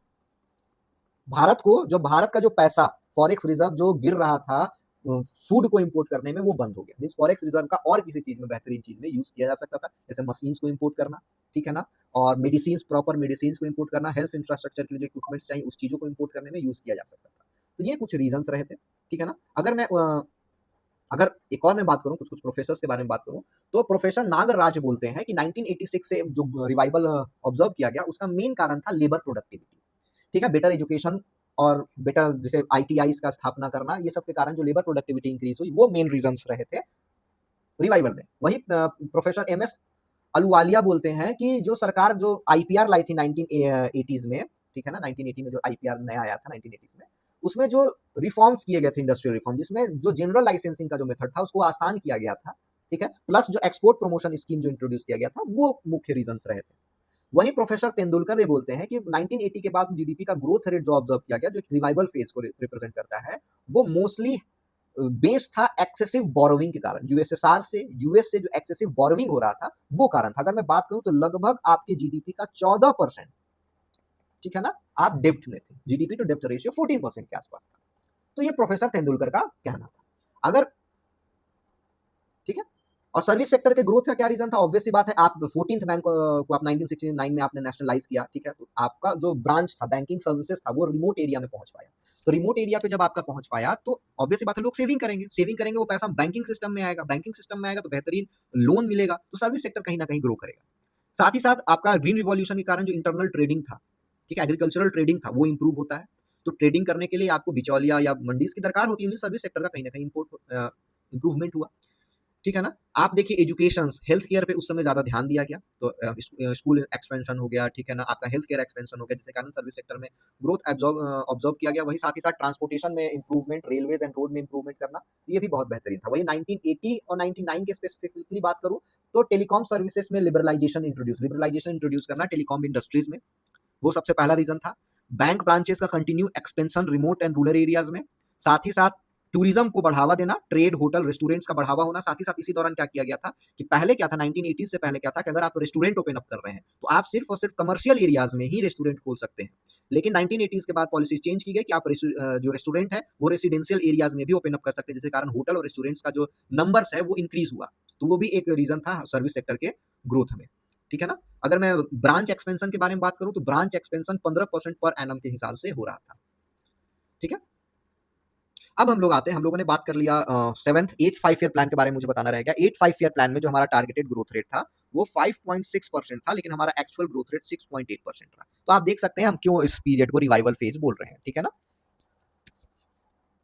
अब हम आते हैं अपने 9th 5 year plan, 10th 5 year plan, ठीक है ना। मैं सिर्फ और सिर्फ यहाँ से आपको आंकड़ा दूंगा, 9th 10th 11th 12th में क्या रहा ग्रोथ रेट, कैसा ऑब्जर्व किया गया, टारगेटेड क्या था।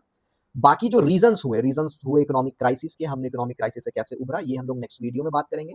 उसके बाद हम लोग बात करेंगे आपके एग्रीकल्चरल रिफॉर्म के बारे में, ठीक है ना। फिर इंडस्ट्रियल रिफॉर्म, इंडस्ट्रीज का कैसा रहा, एग्रीकल्चर का 1947 से लेकर के आज तक का, इंडस्ट्री का 1947 से लेकर के आज तक का, विथ पॉलिसीज, अलग अलग पार्ट्स में आएंगे वीडियोस, ठीक है ना। पॉलिसीज के लिए अलग, थ्योरीज के लिए अलग, सर्विस सेक्टर का ग्रोथ कैसा रहा, इकोनॉमिक क्राइसिस होने का क्या रीजंस रहे, इकोनॉमिक क्राइसिस के बाद जो इकोनॉमिक रिफॉर्म्स हुए वो क्या क्या रिफॉर्म्स इंट्रोड्यूस किए गए जिसके कारण भारत का जो जीडीपी इंप्रूव हुआ, वो सारी चीजें हम लोग नेक्स्ट वीडियो में डिस्कस करेंगे। यहाँ से मैं सिर्फ और सिर्फ आपको आंकड़ा बताऊंगा। जो हमारा 9th 5 ईयर प्लान था वो, उसका एम था ग्रोथ विद सोशल जस्टिस।